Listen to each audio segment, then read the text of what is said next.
بہت ہمت والا دروازہ ہے، اور اسی وجہ سے حدیث پاک میں یہ ہے کہ گناہ کرتا ہے بندہ، پھر توبہ کرتا ہے، پھر گناہ کرتا ہے، پھر توبہ کرتا ہے، یہ کرتا رہتا ہے۔ فرشتے اللہ کی بارگاہ میں عرض کرتے ہیں کہ مولا یہ تو بار بار وہی کرتا ہے، پھر توبہ کرتا ہے۔ اگر ہمارے ساتھ کوئی غلطی ایک بار دو بار کر دے، تیسری بار تو ہم اسے چھوڑیں گے بھی نہیں۔ انسانوں کی طبیعت تو یہی ہے، لیکن بندہ جب بار بار ایک خطا کرتا ہے اور پھر توبہ کرتا ہے، پھر خطا پھر توبہ، تو فرشتے جب اللہ کی بارگاہ میں یہ عرض کرتے ہیں کہ یہ مولا یہ ہر بار یہی کرتا ہے، تو جانتے ہیں پروردگار عالم کیا فرماتا ہے؟ ارشاد فرماتا ہے اے میرے فرشتوں، میرا بندہ مجھے رحمان سمجھتا ہے اس لیے بار بار توبہ کرتا ہے، مجھے وہ ارحم الراحمین سمجھتا ہے، ورنہ کون بار بار اللہ تبارک و تعالیٰ کی بارگاہ میں دروازہ کھٹکھٹاتا؟ تو رب تبارک و تعالیٰ ارحم الراحمین ہے، یہ تصور ہر مسلمان کے ذہن میں ہے، اس کی وجہ سے وہ کبھی مایوس نہیں ہوتا۔ اور شیطان کا سب سے بڑا حربہ کیا ہے جانتے ہیں آپ؟ سب سے بڑا بہکانے کا اور گمراہ کرنے کا اور ہمیشہ گناہوں میں ملوث رکھنے کا سب سے بڑا آلہ کہ بندے کو سب سے پہلے نا امید کرتا ہے، اب تیرا کیا ہوگا، تو بہت برباد ہو چکا ہے۔ یہ جو خیال شیطان ڈالتا ہے دل میں، اس کے بعد پھر وہ بندہ جری ہو جاتا ہے، اب میرے توبہ سے بھی کچھ ہونے والا نہیں ہے، جو جس طرح زندگی چل رہی چلنے دو، ارے 50 سال ہو گئے اب تک میں یہی کرتا رہا، اب کیا سدھروں۔ یہ جو خیالات ہے یہ شیطان ڈالتا ہے تاکہ اس کی کفر پر موت ہو جائے، تاکہ وہ ہمیشہ گناہوں کی موت مرے۔ نا امیدی جو ڈالتا ہے شیطان، اب میرے ساتھ کچھ ہونا نہیں ہے۔ نہیں میرے عزیزو، رحمت عالم صلی اللہ تعالیٰ علیہ وسلم کی بارگاہ میں کیسے کیسے لوگ آئے اور ارحم الراحمین نے ان کی توبہ قبول کی۔ آپ کو ایک بات میں بتاؤں، سیدنا عمر ابن خطاب رضی اللہ تعالیٰ عنہ کا دور ہے، مثنوی شریف میں مولانا روم فرماتے ہیں جنت البقیع آپ نے سنا ہوگا، قبرستان مدینے کا، مدینے کے قبرستان میں رات کے وقت ایک بوڑھا آدمی 80 سال کا جو بانسری بجاتا تھا اور اسی سے پیسہ کماتا تھا، اس کی بانسری میں بڑی اچھی لے تھی، بڑی سر اچھی تھی، لوگ سنتے تھے اور پیسے دیتے تھے، لیکن بڑھاپے میں جب سانس پھولنے لگ جاتی ہے، ہانپنے لگ جاتا ہے، سانس نہیں ٹھہرتی، تو بانسری کیسے بجتی؟ اس کی لے ٹوٹ جاتی، لہجے بدل جاتے۔ بوڑھا آدمی اب اس کی بانسری سننے کو کوئی آتا نہیں تھا اور پیسے ملتے نہیں تھے، تھک ہار کر کے وہ آیا، رات کا وقت تھا، جنت البقیع قبرستان میں، 80 سال کی عمر کا ہو گیا ہے، اس نے بانسری توڑ دی، کہا زندگی بھر جس چیز سے میں کماتا تھا اب میری سانسوں نے جواب دے دیا، جسم پھولنے لگا ہے، سانس زیادہ آنے لگ گئی ہے، اب میرا کھانا پینا کیسا چلے گا؟ خیر ارحم الراحمین ہوں تو تیرا ہی بندہ، میرے اہل و عیال نہیں، میرے رشتہ دار نہیں، مجھے اگر تو بھوکا مارنا ہے تو اسی قبرستان میں مار دے، یا اگر میری زندگی باقی ہے تو میرے رزق کا انتظام کر دے۔ وہ رو رہا تھا 80 سال کی عمر میں۔ جب بندہ لاچار و مجبور ہوتا ہے تو پروردگار کو ہی یاد کرتا ہے۔ جانتے ہیں عمر ابن خطاب رضی اللہ تعالیٰ عنہ امیر المومنین مسجد نبوی میں تھے اور ان کی آنکھ لگی تھی، خواب میں رسول پاک صلی اللہ تعالیٰ علیہ وسلم تشریف لائے، کہا عمر اللہ کا حکم ہے جنت البقیع میں جاؤ، ایک بھوکا آدمی کھڑا ہے، اپنے گھر سے کھانا لے جاؤ اور اس کی ضرورت کا انتظام کرو۔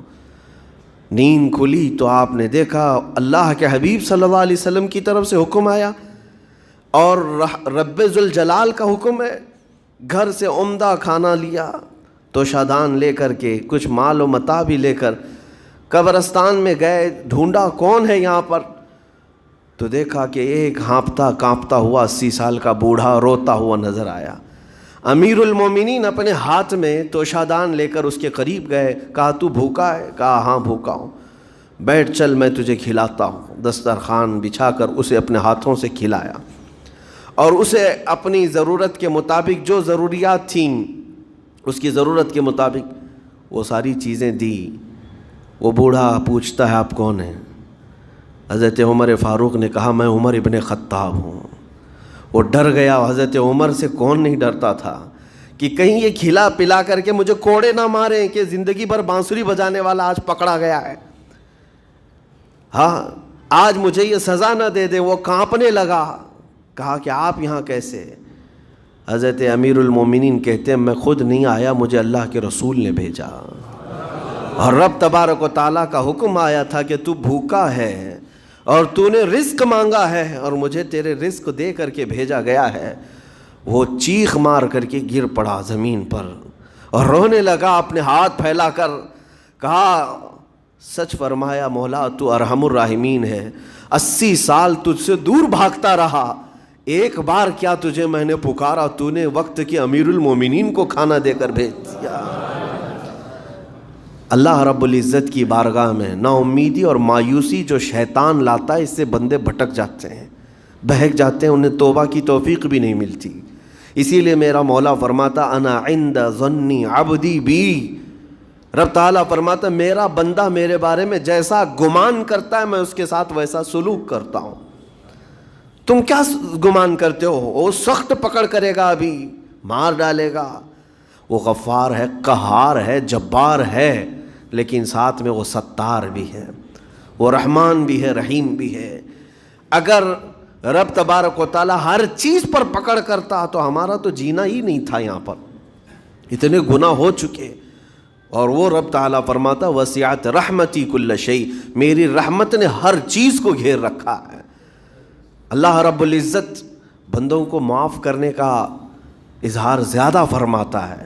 اور جانتے ہیں آپ گناہ جب عام ہوتے ہیں، میں آپ کو اپنے گھر کی بات بتا دوں، میرے گھر میں آپ 4 دن کے مہمان بن کر کے آئے ہیں، کبھی میری کھڑکی توڑ رہے ہیں، کبھی دروازہ توڑ رہے ہیں، کبھی ہمارے گھر کے برتن پٹک رہے ہیں، کبھی فرشی اکھاڑ رہے ہیں، کب تک برداشت کروں گا؟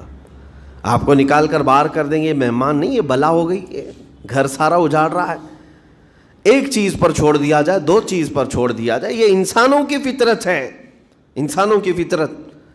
لیکن رب کائنات اپنی کائنات میں ہم بندوں کو اتارا ہے، ہم نے کیا نہیں بگاڑا، اس اپنے گناہوں سے اس کی زمین کو لال کر دیا، ہاں اس کی نافرمانی سے ہم نے اس کائنات کے رنگ کو بدل دیا۔ کھلے عام گناہ، ننگا پن، بے حیائی، عیاشی، سب کچھ ہوتا رہا۔ اس کی کائنات ہے، اس کی زمین ہے، اس کی سلطنت ہے۔ اور ان گناہوں کی وجہ سے جانتے ہیں آپ، سمندر اللہ کی بارگاہ میں عرض کرتا ہے کہ مولا تو مجھے اجازت دے دے، میں ایسی طغیانی لاؤں گا کہ یہ سب ہلاک ہو جائیں گے۔ ہوائیں اللہ سے اجازت مانگتی ہیں، تو مجھے شدت دے دے، میں اتنا تیز اڑاؤں گی کہ ان کے پرخچے اڑ جائیں۔ لیکن جانتے ہو اللہ کی طرف سے جواب کیا آتا ہے؟ سمندر کو بھی رب تعالیٰ فرماتا ہے، ہواؤں کو بھی کہتا ہے رب تعالیٰ رک جاؤ، میں میرے بندوں کے انتظار میں ہوں، میرے بندوں کی توبہ کے انتظار میں ہوں کہ میرے بندے میرے پاس لوٹ آئیں گے۔ اسی لیے اللہ کے حبیب صلی اللہ تعالیٰ علیہ وسلم ارشاد فرماتے ہیں اللہ تعالیٰ کو سب سے زیادہ خوشی کس بات کی ہوتی ہے جانتے ہیں؟ رب تعالیٰ اپنے بندوں سے کب خوش ہوتا ہے؟ مثال دے کر کے میرے آقا نے فرمایا، مثال دے کر سمجھایا، صحرا میں، ڈیزرٹ میں ریتیلے میدان ہوتے ہیں، اس کا سفر بڑا ڈینجر ہوتا ہے۔ آج بھی ڈیزرٹ ہیں بہت سارے، سہارا ڈیزرٹ کا نام سنا ہوگا آپ نے۔ ہم گئے ہیں 200-250 کلومیٹر تک آپ چلتے رہو گاڑی، نہ ایک درخت نظر آتا ہے، نہ پہاڑ نظر آتا ہے، نہ گھر نظر آتا ہے، کچھ بھی نہیں۔ اس طرف میدان ریت کا اور آسمان لگا ہوا دکھتا ہے، ادھر بھی آسمان، تنہا ہم اکیلے نظر آتے رہتے ہیں۔ صحرا کا جو سفر ہوتا ہے بہت کٹھن ہوتا ہے۔ نبی پاک صلی اللہ تعالیٰ علیہ وسلم مثال دیتے ہوئے ارشاد فرماتے ایک بندہ اپنی اونٹنی لے کر، اس پہ ساز و سامان لے کر کھانے پینے کا صحرا کے سفر پر تھا، اور صحرا میں کھانا پانی بہت مقدار میں لی جاتی ہے کیونکہ کچھ ملتا نہیں، اور جلد سے جلد وہاں سے سفر گزار کر کے آنا۔ ایک بار اگر راستہ بھٹک گیا موت ہو جاتی، وہاں پہ راستہ ملے گا نہیں، جس طرف بھی جاؤ تو لگے گا سیدھا ہی چل رہا ہوں، ڈائریکشن ہی نہیں پتہ ہوتے صحرا میں۔ حضور پاک صلی اللہ علیہ وسلم فرماتے ہیں ایک بندہ صحرا کے سفر میں اپنی اونٹنی کے ساتھ ساز و سامان لے کر سفر پر تھا، بیچ راستے میں اسے نیند آئی, سویا, سو کر کے اٹھا تو دیکھا اس کی اونٹنی ساز و سامان کے ساتھ غائب ہے, صحرا میں, بیچ صحرا میں. اب جو سواری تھی وہ غائب ہے, کھانا پانی تھا وہ غائب ہے, کچھ نہیں ہے ساتھ میں. گھبرا گیا, پریشان ہوا, اپنی اونٹنی کو ڈھونڈتا ڈھونڈتا تھک گیا, کبھی ادھر کبھی ادھر, کبھی ادھر کبھی ادھر, ہر جگہ کہیں کوئی نشان نظر نہ آئے.